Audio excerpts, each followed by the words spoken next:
ముందుగా నేను శనగపప్పు పెసలు నానబెట్టుకున్నాను. 5 గంటల ముందు నానబెట్టుకున్నాను. ఇప్పుడు దీన్ని మనం మిక్సీ పెట్టుకుందాం. బాగా వాష్ చేసుకొని ఇలా ఇందులోనే కొంచెం అల్లం ముక్కలు,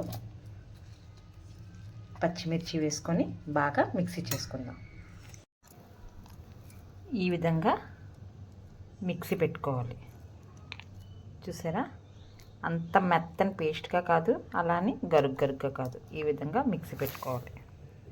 ఇందులోని రుచికి తగ్గట్టు సాల్ట్ వేసుకోవాలి. వేసుకొని ఇందులోని ఒక 1/2 టేబుల్ స్పూను జీలకర్ర వేసుకోవాలి. వేసుకొని ఇందులోని చిటికెడు తిన్న సోడా వేసుకోవాలి. వేసుకొని దీన్ని బాగా కలుపుకోవాలి. ఇలాగన్నీ బాగా మిక్స్ అయిన దాంట్లో ఇప్పుడు మనం ఒక గిన్నె తీసుకొని, ఇక్కడ చూపించు, ఏదైనా ఒక ప్లేట్ తీసుకొని ఇందులో ఆయిల్ వేసుకొని ఇలా కలపాలి. దూరం పెట్టు. తర్వాత ఈ మిశ్రమాన్ని అంతా ఇందులో వేసుకోవాలి. వేసుకొని ఇలాగా సర్దుకోవాలి. ఒక గిన్నెలోని వాటర్ వేసుకొని అందులో ఒక స్టాండ్ పెట్టుకొని ఇది పెట్టుకొని ఆవిరి పెట్టుకోవాలి. ఆవిరి పెట్టి ఉడికించాలి. ఇలా మనం ఆవిరి పెట్టించుకోవాలి ఉడికినంత వరకు, ఇడ్లీలాగా. ఈ గరం మసాలా సామాన్లు మిక్సీ పెట్టుకుందాం. వీటిని కూడా మనం మిక్సీ చేసుకుందాం.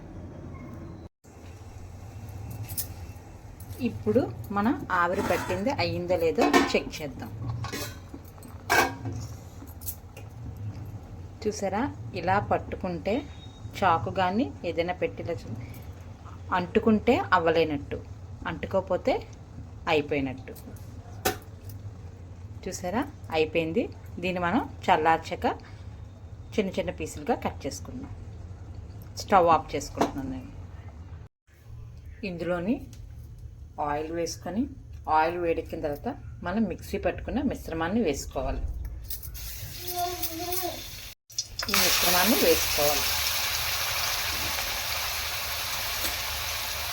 దీన్ని బాగా ఫ్రై చేసుకోవాలి. ఇలా ఫ్రై అవుతుండగా ఇందులోని ఉప్పు, కారం, పసుపు వేసుకోవాలి. వేసుకొని బాగా ఫ్రై చేసుకోవాలి. దీన్ని పక్క నుంచి ఇలా షాక్తో తీసుకొని దీన్ని మనం చిన్న చిన్న పీసులుగా కట్ చేసుకుందాం. ఇలా అయ్యిందాన్ని మనం పన్నీర్ ముక్కల్లాగా కట్ చేసుకుందాం.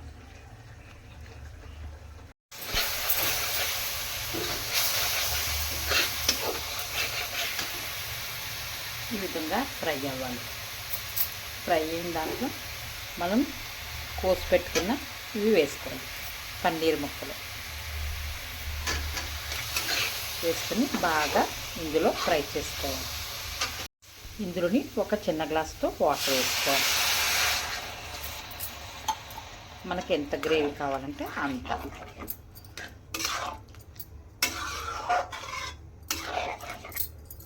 ఇది ఒక 5 మినిట్స్ ఉడకనిద్దాం. ఈ విధంగా ఉడికిపోయింది. ఇప్పుడు మనం స్టవ్ ఆఫ్ చేసుకుందాం. ఇలా మీద నుంచి కొత్తిమీర వేసుకోవాలి. చూసారా, చాలా టేస్ట్గా ఉంటుంది. తక్కువ ఆయిల్ తోటి అయిపోతుంది. మీరు కూడా ఇంట్లో ట్రై చేయండి. Please subscribe. చాలా స్మూత్గా, నీట్గా కూడా ఉంటుంది.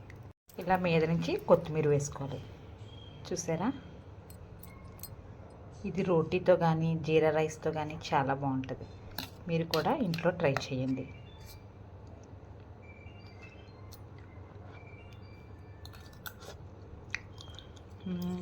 సూపర్. ఓకే ఫ్రెండ్స్, ఉంటాను మరి. Please subscribe.